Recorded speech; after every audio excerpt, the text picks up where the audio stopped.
everyone, I'm going to start to talk about diversity, bias, and actually voice and how they all relate.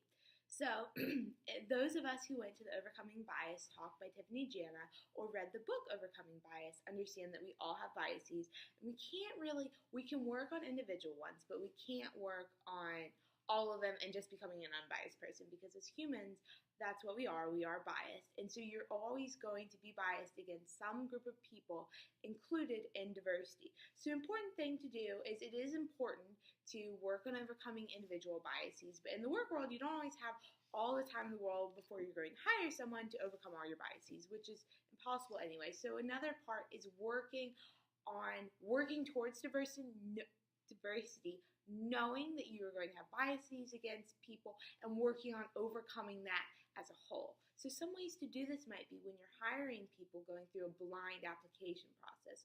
So you can't see their gender, you can't see their race, you can't see anything about them, even age. You can't see anything about them that would not attribute or would not be part of their qualities, how well they can do the job, and you can't see anything about them that you might be discriminatory against. Now, then you get to the interview process, and of course you're going to see the person, you're going to probably find out what race they are, their gender, their name. Well, studies have shown, particularly an article that I read for the social justice and leadership class, has shown that we actually once we hear someone's voice, we start to assume what they are going to say, and so we stop actually listening. So an important part, or something that might be helpful in the interview process to eliminate as much bias as possible, would be to have people write down their qualifications, write down some of the answers to the questions that have to do with their qualifications and their experiences, so that you can go back and look at those while not listening to their voice, and you can compare your notes between what you thought they said and what they actually said in their actual qualifications. But you'll still get a feel for their personality and whether or not you think their personality and who they are would fit in well with the organization. So I actually have a story. As humans, we make a lot of snap first impression judgments, and a lot of that comes from voice, especially if you're talking on the phone. So I have a friend who, she's retired. She was someone higher up in the court system and law system in Fredericksburg, and she's Black. So she one time had a call from this lady who was very upset about people coming into her yard. She'd been complaining for a while, so she finally made it up to Ida. And so she's talking to her on the phone, and then she made a very racist comment about who those people were coming into her yard and used the N-word. And Ida just continued, okay, sorry, ma'am, we're not going to be able to help you. She did not lash out. She did not freak out over the fact that the lady had just offended her, but just politely declined, said, sorry, we're not going to be able to help you, and never let on that she was Black. This lady, of course, thought she was white because Ida was very educated and did not sound Black, as Ida said. So the lady assumed, oh, she's white and she'd be okay with my racist comment. So maybe a few weeks later, the lady's coming in to talk to them. Ida, who's never late, decided she'd show up late to this meeting just so that the lady would see, oh, this is the person I was talking to. They'd introduce Ida as she came in. Well, the lady's ranting about something and going on about the fence and how she needs a fence and the people are coming into her yard. Well, Ida walks in, they introduce Ida, and Ida goes over to her and kills her with kindness, totally Carnegieing her, and is very nice to her. How are you doing? I'm so sorry about this. Well, the lady runs out for fear of being caught for her racist comment. The lady had assumed that Ida was white when Ida was Black and made this racist comment, which there are a couple of things wrong with that she assumed Ida was white just because of her voice. Also that she assumed just because Ida was white, it would be okay to make a racist comment. That's another assumption that's not so great. So anyway, that story shows we make so many assumptions based on how people sound, and then we make our decisions based on those assumptions, whether it's to hire someone, to not hire someone, to make a comment to someone that maybe we wouldn't have if we had thought they were Black, make other comments to someone. So ultimately, we judge people based on their voice. So even listening to someone blindly may not be we may not be able, and we're never able to take our bias out completely, but these are just strategies for helping. And so if you try to eliminate the bias from someone's voice by having them write stuff down, that can be helpful. And the blind application process is really good. So just an important part of bias and discrimination is knowing we have biases, and empathy as dark matter. We have stuff that we don't even know about. We have biases we don't know about.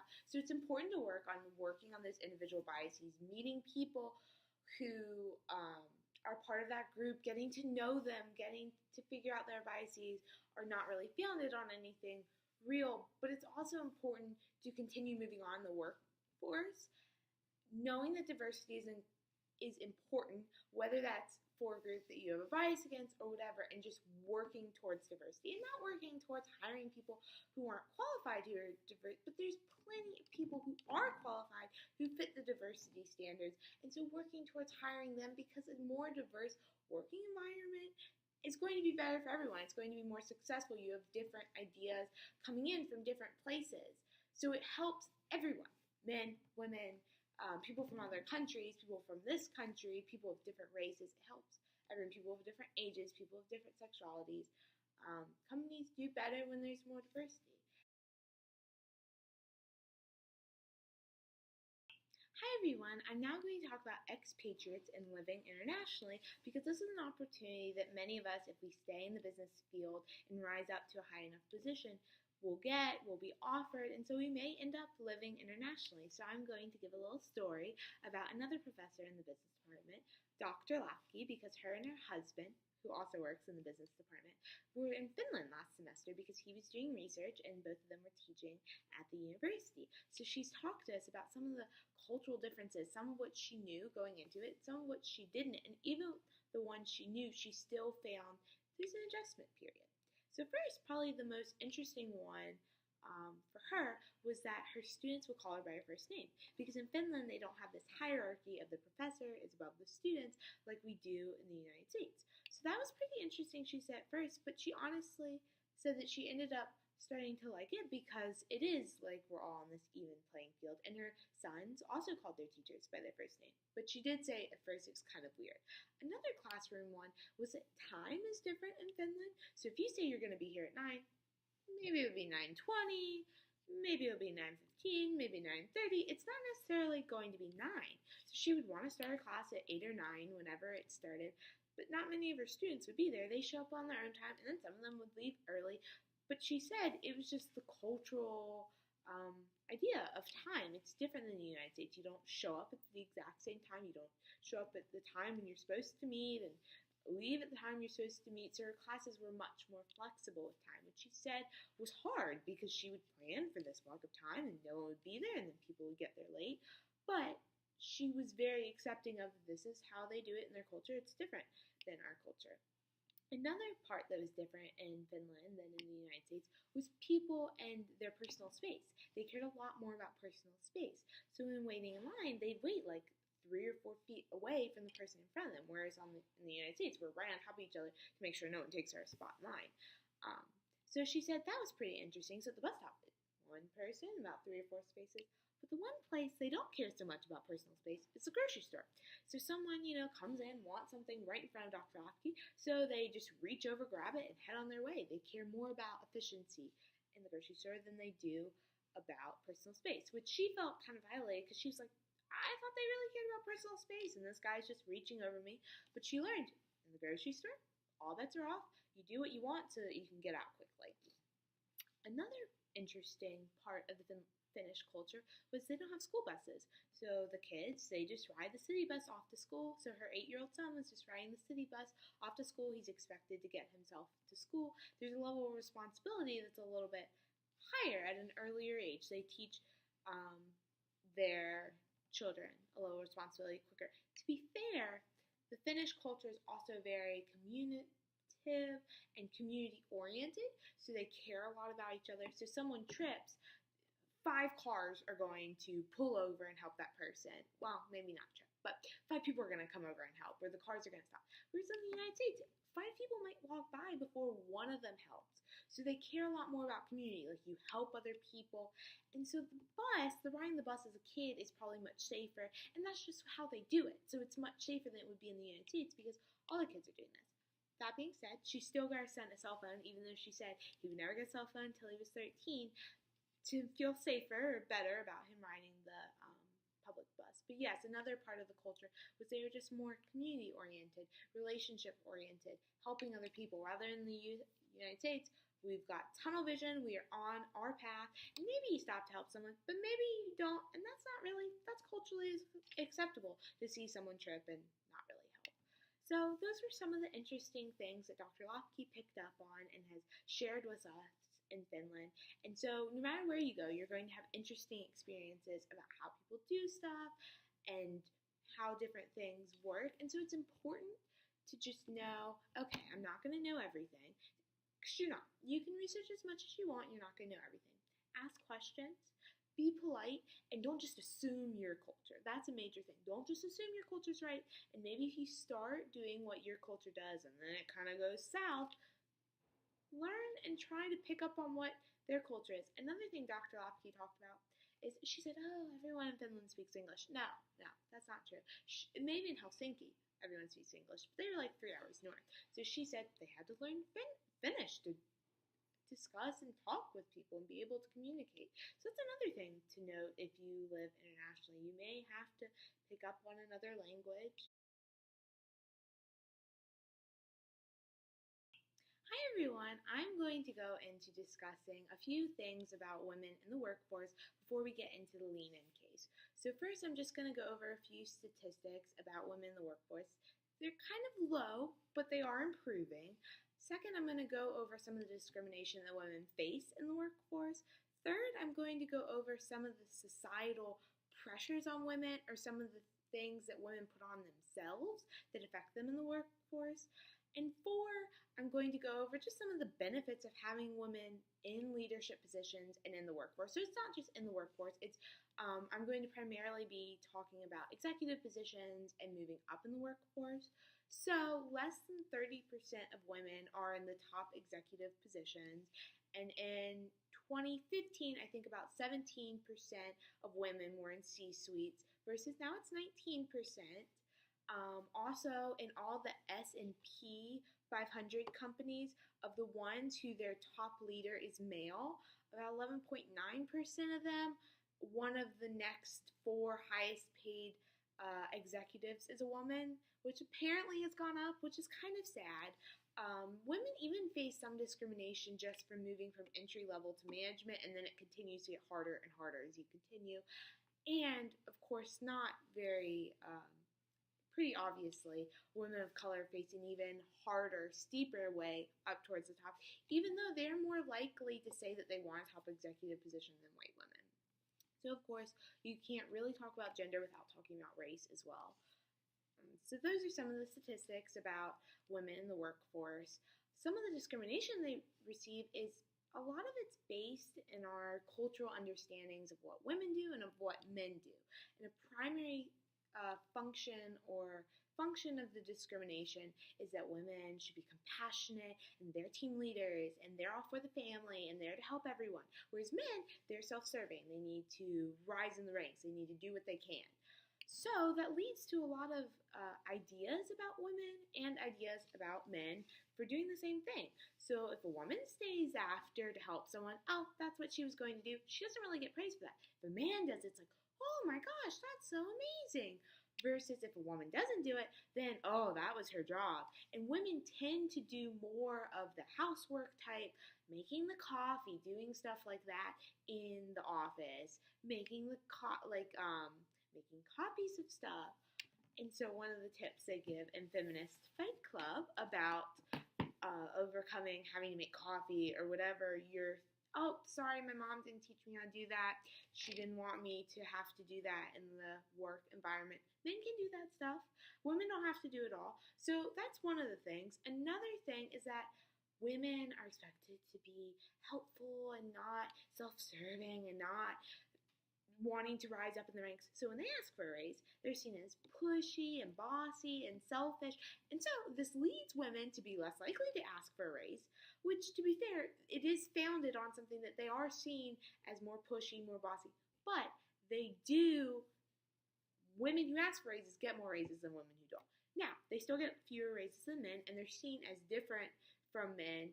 And a lot of just the workplace behaviors, when women do them, they're seen as bossy or pushy or not, whereas men are seen as like strong and going out for what they want, as Dr. Gower has told us. So there's a lot of things with that and how we think women should be and how we think men should be, and then how are they judged, and then it's harder for them to move up because of these judgments. Another huge judgment is on moms. People think they won't work as hard. People think they don't care as much about their job.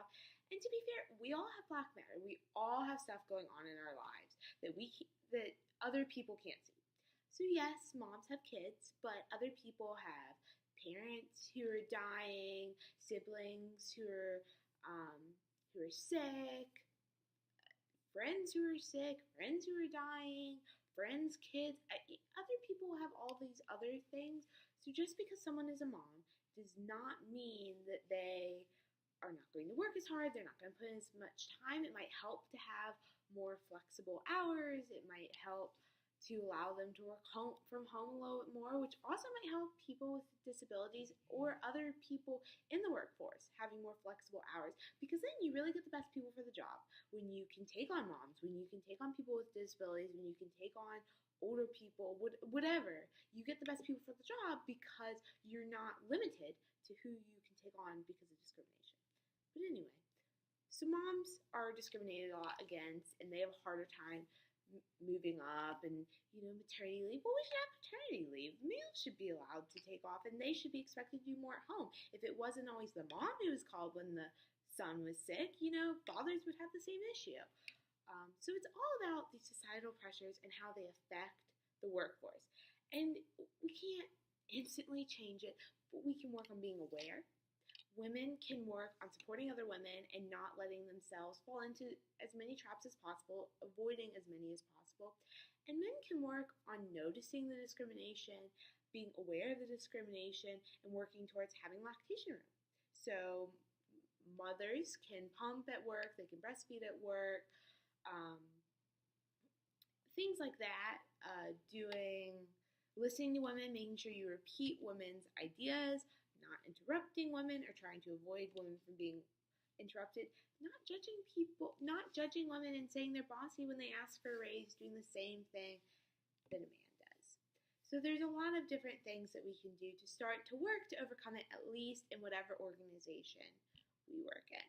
So now I'm just going to briefly talk about some of the things that societal pressures tell women about ourselves so that women kind of internalize this. So a major thing is imposter syndrome, which means that a lot of women feel lucky to have their job, feel so thankful that they have a job, someone hired them. Whereas men, they got their job because they're smart and they're prepared and they know what they want and they worked for it. I know I read an article for Dr. Gower's other class, Social Justice and Leadership, and I almost cried because I really felt so lucky to get my job. I was like, oh my gosh, I was not prepared. I didn't know what I was doing. They just hired me. And then the problem with that is that you're nervous constantly doing your job. Are you going to get fired? Are you going to get found out that you're an imposter? Well, the fact of the matter is they hired you, so they took on that risk. And also, probably are qualified. You probably just see yourself as less qualified. Women are also much less likely to see themselves as qualified. And if like a job application or job ad has requirements, women will wait generally to apply until they meet 100% of the requirements. Men, they'll go at about 60% of the requirements. So we just have different standards for ourselves. And you can work hard too. You didn't necessarily get that job because you're lucky. And if you did, you got that job, they hired you, that's on them. So it's about understanding, like, I got this job because I worked hard. And I know when I said, oh my gosh, I'm so thankful to have this job, I'm so lucky, my friends were like, no, you were in this job, you applied, you filled out the application, you have good credentials, you have good experience, you worked for it. And part of it, I think, also was the relationships and the connections I had, which, men get jobs that way too. And that doesn't mean that I'm unqualified for a job I got through a connection. So it was important for me to hear that so it was just really cool reading the imposter article because that's how I felt in my jobs. And so a lot of women feel that way. And I realized it was a societal pressure. It was not me. It was that as a woman, I'm expected to feel lucky. And the problem with that is that you don't feel like you have any power. I got the job because I was lucky. They wanted me not because I was qualified or I fought for it or anything I did. So you don't feel like you have any power over what jobs you get. And that's a big disadvantage. So in summation, there's disadvantages, there's discrimination to women in the workforce, but it's getting better. And just an important part is just acknowledging it, knowing that it's worse for women of color, it's worse for trans women, being conscious of that as a male and as a female, and helping to include more women, whether you're male or whether you're female. And as a female, maybe starting to overcome some of the things that you may believe about yourself because society tells you you should be communal, you should want a family.